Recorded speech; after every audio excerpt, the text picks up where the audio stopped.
ഓം Shri Sai Ram. Doctor Cherian അറിയപ്പെടുന്ന പ്രശസ്തനായ ഹൃദ്രോഗ വിദഗ്ധൻ. റെയിൽവേ ആശുപത്രികളിലായിരുന്നു ആദ്യ സേവനം. പിന്നീട് പ്രശസ്തമായ പല ആശുപത്രികളിലും അദ്ദേഹം സേവനമനുഷ്ഠിച്ചു. വളരെ ലളിതമായ ജീവിതം. ഫീസായി രോഗി കൊടുക്കുന്നതെന്തോ അതുമാത്രം സ്വീകരിക്കും. തികഞ്ഞ ക്രിസ്തുമത വിശ്വാസി.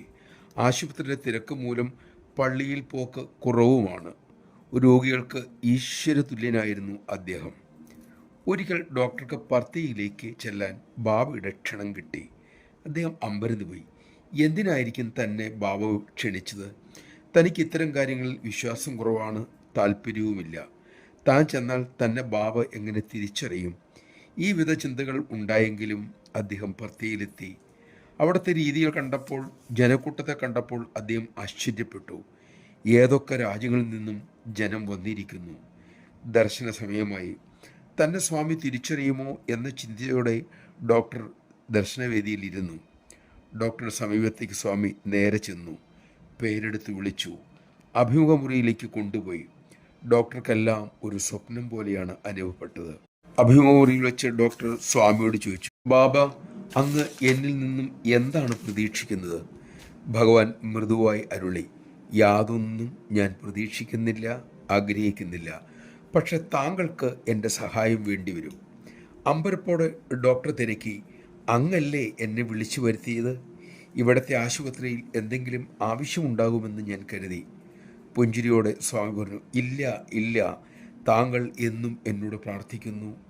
താങ്കളുടെ ജോലിയിലുള്ള ഏകാഗ്രത, സത്യസന്ധത, അതിൽ എനിക്ക് തൃപ്തിയായി. ഡോക്ടർ ചെറിയാൻ പറഞ്ഞു, ഞാൻ അങ്ങയോട് ഒരിക്കലും പ്രാർത്ഥിച്ചിട്ടില്ല ബാബ. സ്വാമി പറഞ്ഞു, ഉവ്, താങ്കൾ എന്നും രാത്രി യേശുവിനോട് പ്രാർത്ഥിക്കാറില്ലേ? അത് എന്നോടുള്ള പ്രാർത്ഥന തന്നെയാണ്. അതിനുശേഷം ഭഗവാൻ അദ്ദേഹത്തിൻ്റെ പ്രാർത്ഥനയും പ്രാർത്ഥിക്കുന്ന സ്ഥലത്തെക്കുറിച്ചും വിവരിച്ചു. സ്വാമി തുടർന്നു, കുറച്ച് ദിവസമായി താങ്കൾക്ക് ഉറക്കം കുറവാണ്. ഇപ്പോഴുള്ള ജോലിയിൽ തുടരാൻ മടിയാണ്.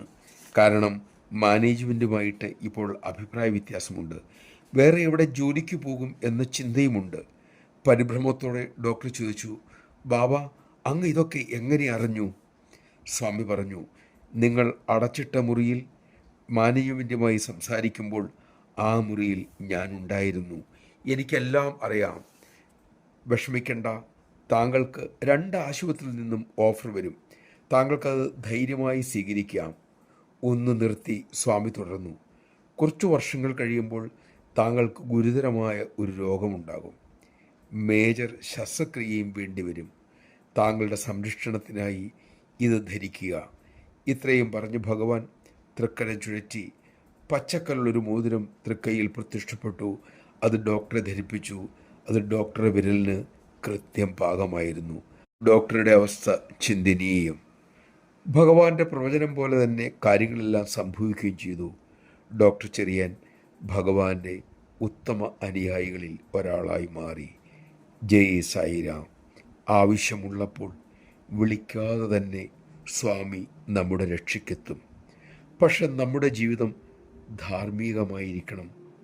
നമ്മുടെ ചുറ്റുപാടുമുള്ള സഹജീവികൾക്ക് പ്രയോജനപ്രദമായിരിക്കണം. അതുതന്നെ സ്വാമിയെ നമ്മുടെ അരിയിലെത്തിക്കും. നമുക്കതിന് സാധിക്കട്ടെ.